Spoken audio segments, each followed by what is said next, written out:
समय दिया पर के Now धन्यवाद। the next speaker is Ritesh Pandey. बहुत बहुत धन्यवाद आदरणीय अधिष्ठाता महोदय, आपने मुझे यहाँ बहुजन समाज पार्टी और बहन कुमारी मायावती जी के विचारों को रखने का अवसर दिया, इसके लिए मैं आपका आभारी हूँ।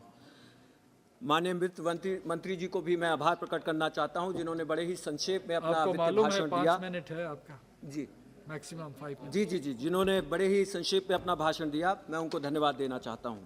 हालांकि भारतीय अर्थव्यवस्था अपने भारी संकट से गुजर रही थी और उससे कुछ उभर करके अब सामने आने का काम कर रही है। जैसा कि मुख्य आर्थिक सलाहकार के अनुसार भारतीय अर्थव्यवस्था 2019-20 के जो समकक्ष हमारा ग्रोथ लेवल था, आज उस पर पहुंचकर और लगभग 1% की बढ़ोतरी और देखने को मिल रही है। ये काबिले तारीफ है। इस महामारी का सामना पूरे देश की अर्थव्यवस्था ने बड़ी कठिनाइयों के साथ किया है और अब बेहतर दिन के आसार हमें दिखने का काम हो रहे हैं। लेकिन जहां कंज्यूमर डिमांड अभी भी अप्रत्याशित रूप से गिरी हुई है, हमारा मानना है कि इसको सुधारने के लिए देश में जो रोजगार के अवसर एमएसएमई से आने की जरूरत थी, उन एमएसएमईज को सहारा न दे करके इस सरकार ने कहीं ना कहीं इन एमएसएमईज के साथ घोर अन्याय करने का काम किया है।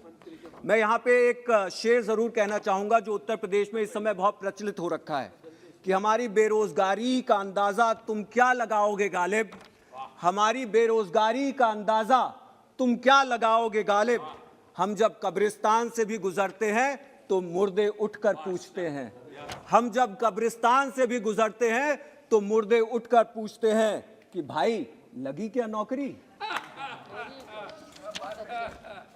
मैं ये भी कहना चाहता हूं कि सबसे पहले वित्त मंत्री ने यह स्वीकार किया है कि देश में भारी रोजगार का संकट भयानक रूप से अर्थव्यवस्था को प्रभावित कर रहा है। बजट भाषण में माननीय वित्त मंत्री ने 7 लाख नौकरियों को सृजित करने का वादा किया है और उन्होंने कहा है कि ये जो प्रोडक्शन लिंक्ड इंसेंटिव्स हैं, उनके जरिए ये नौकरियां सृजित होंगी।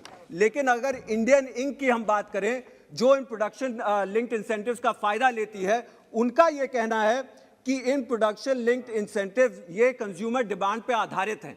जो सामान वो प्रोड्यूस करेंगे उस पर भी सरकार प्रोडक्शन से उसको लिंक करके ये कहती है कि यदि आप उसको एक निर्धारित रूप में नहीं प्रोड्यूस करेंगे तो उसके ऊपर आपको जो है पेनल्टीज लगने का काम होगा।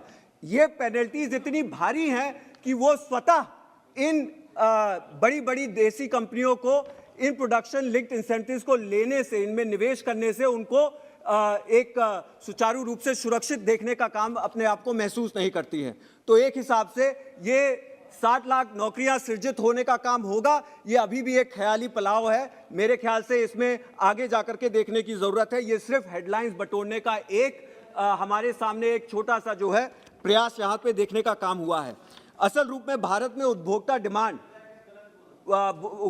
डिमांड में गिरावट बेरोजगारी और वेतन की अस्थिरता से हुई है। वेतन जो है अभी तक पिछले 2 सालों से बढ़ने का काम नहीं हुआ है और बेरोजगारी व्यापक रूप से फैल चुकी है और इससे निपटने से सरकार पूरी तरह से विफल हो चुकी है। पीआईएल जैसी स्कीमें जो बड़ी बड़ी कंपनियों को सहायता देने के लिए सामने रखी गई हैं, वहीं लघु और मध्यम उद्योग जो देश के करोड़ों श्रमिकों को रोजगार देते थे, उनको पर्याप्त सरकार ने सहायता देने का काम नहीं किया है और जिसकी वजह से वो पूरी तरह से ध्वस्त हो चुके हैं।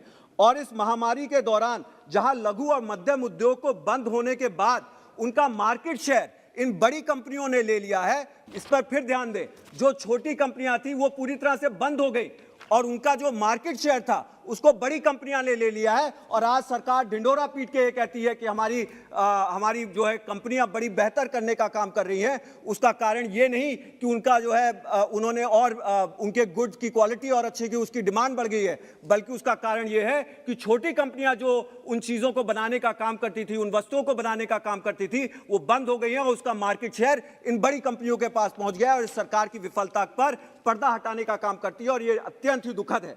मैं ये भी कहना चाहूंगा कि जहां पर हमारे करोड़ों श्रमिकों को MSME, sir I am about to finish, इसके बाद एक छोटा सा डिफेंस पे and I am about to finish, sir just give me 2 more minutes and I will finish sir. मैं ये भी कहना चाहूंगा कि आप डिफेंस में अगर देखेंगे सर, वहां पे काफी एक बढ़ोतरी देखने का काम किया है हम लोगों ने, लेकिन जो स्थल, वायु और आर्मी से जो सेनाओं से हमें जो डिमांड्स थी, उस डिमांड के हिसाब से ये बढ़ोतरी काफ़ी नहीं है। और उसी के साथ साथ अगर आप इन्फ्लेशन को संज्ञान में लेंगे तो इस बढ़ोतरी ये आप समझिए एक हिसाब से नगण्य है।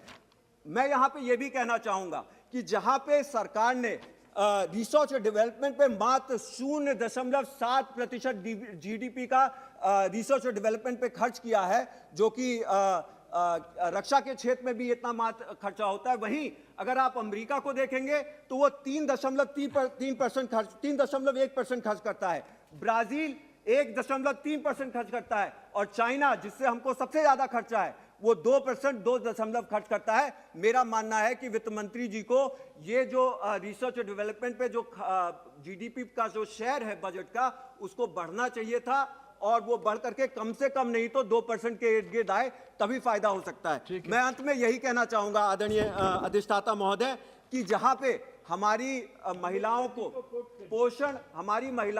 पोषण और हमारे बच्चों को पोषण देने की बात रही है, वहां पे इस सरकार ने पोषण का बजट जो है उसको बढ़ाने का काम नहीं किया है।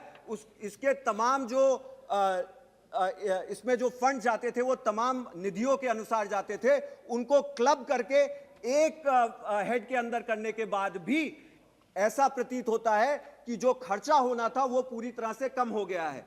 अंत में ये हमारे गरीब बच्चों के लिए, जो दलित अनुसूचित जनजाति के बच्चे हैं, जो अल्पसंख्यकों के बच्चे हैं, जो शोषित पीड़ित वर्ग के लोग के बच्चे हैं, उनके लिए घोर अन्याय है, क्योंकि उन्हें पौष्टिक आहार न मिलने की वजह से समान अवसर भी नहीं मिल पाते, और ये अत्यंत ही बड़ी समस्या है। मैं अंत में एक शेर के माध्यम से अपनी स्पीच को खत्म करूंगा। सर अगर आप इजाजत दें तो फिर मैं फरमाऊं। सर, अपनी गुर्बत की कहानी हम सुनाएं किस तरह, अपनी गुर्बत की कहानी हम सुनाए किस तरह, रात फिर बच्चा हमारा रोते रोते सो गया। साहब, यही आपके माध्यम से मुझे कहना है कि जो कुपोषण हमारे देश में फैला है, जो दलितों मजलूमों के ऊपर जो संकट लहर रहा है, आज पोषण का बजट घटा करके सरकार ने उनके साथ बेहद अन्याय किया। आपने मुझे बोलने का अवसर दिया, बहुत बहुत धन्यवाद। Mr. Benny Bennett. Thank you, Chairman. Sir, the previous day, we listened the Honorable